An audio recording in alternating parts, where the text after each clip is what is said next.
শাবান মাসটা অত্যন্ত দামি মাস। আমার ভাইয়েরা, আমরা যদি শাবান মাসটা ইবাদতের মাধ্যমে যদি কাটিয়ে দিতে পারি, আমরা যদি শাবান মাসটা যদি রোজার মাধ্যমে যদি কাটিয়ে দিতে পারি, আমার ভাইয়েরা রে, আল্লাহর নবী এটা পছন্দ করতেন যে শাবান মাসে যেহেতু ইবাদত, শাবান মাসে যেহেতু বান্দা বান্দির ইবাদতগুলো আল্লাহর দরবারে পেশ করা হবে, এই জন্য আল্লাহ নবী রোজা রাখতেন আর বলতেন, আমি চাই আমার ইবাদতগুলো যেন আল্লাহ পাকের দরবারে রোজা অবস্থায় যেন পৌঁছায়। কন্যা সুবহানাল্লাহ। আমার ভাইয়েরা, এই শাবান মাসের মধ্যে এমন একটি রাত আছে, শবে বরাতের রাতটি আমার আল্লাহ ডাক দিয়ে বলেন, ও দুনিয়ার মানুষেরা রে, ওই রাতের মধ্যে কে আছে তোমরা রুগী, রোগ থেকে ক্ষমা চাবা, আমি আল্লাহ ক্ষমা করে দেব। তোমরা চোখে রোগের মধ্যে ভুগতেছ, আমি তোদেরকে মুক্ত করে দেব। তোমরা এই শবে বরাতের রাতের মধ্যে ইবাদত করো। ও বান্দা রে, কে আছে অভাবগ্রস্ত, তোর অভাব থেকে মুক্তি চাও, আমি আল্লাহ তোদের পরিবারে সচ্ছলতা ফিরিয়ে দেব। সুবহানাল্লাহ।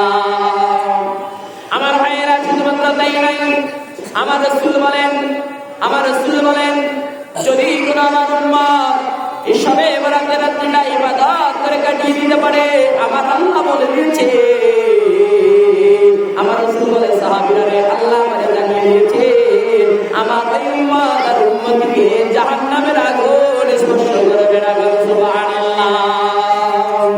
আমার ভাইয়েরা, এই মাসটি এমন একটি দামি মাস, আল্লাহ রাসূল জনাব মুহাম্মদুর রাসূলুল্লাহ সাল্লাল্লাহু আলাইহি ওয়াসাল্লাম রমজান মাস ব্যতীত অন্যান্য মাসের মধ্যে এত ইবাদত করতেন না, এত রমজান তো নফল রোজা রাখতেন না। মা আয়েশা সিদ্দিকা রাদিয়াল্লাহু তাআলা একদিন আল্লাহর নবীকে জিজ্ঞাসা করলেন, ইয়া রাসূলুল্লাহ, ইয়া হাবিবাল্লাহ, ও আল্লাহর নবী, আপনি শাবান মাসের মধ্যে আপনি এত রোজা রাখেন কেন?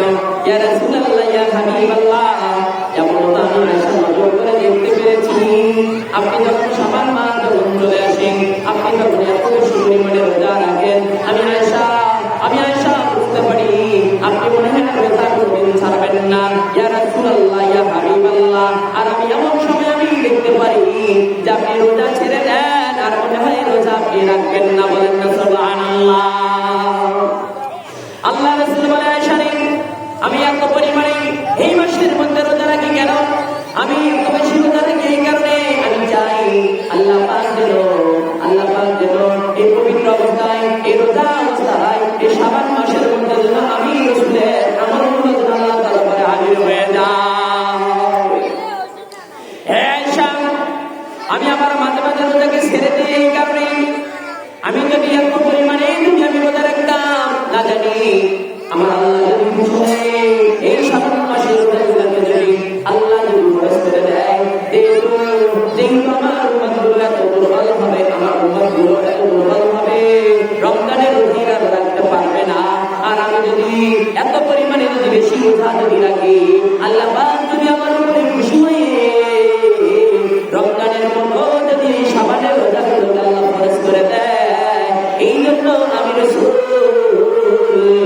যখন রোজা রাখি তখন রাখি, আবার আমি বিরতি দেওয়ার জন্য রোজাকে আমি রাসূল ছেড়ে দেই। বলেন না সুবহানাল্লাহ।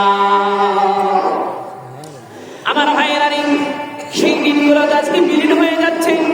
আমার ভাইয়েরা, আজকে কত ফতোয়াবাজি চলতেছে। আমার ভাইয়েরা, এই সুন্নাতকে নিয়ে, বিশেষ নবীর সুন্নাতকে নিয়ে, আমার ভাইয়েরা, কি নবীর দিন ছিল, হায়রে নবীর মায়ার দিন, তোমাদের সামনে আজি হইতেছে দিন, হায়রে নবীর মায়ার দিন, তোমাদের সামনে আজি হইতেছে দিন। আমার ভাইয়েরা, বিশ্ব কত মায়ার দিন ছিল, বিশ্ব নবীর কত গৌরব দিন ছিল। আমার ভাইয়েরা, আজকে আমরা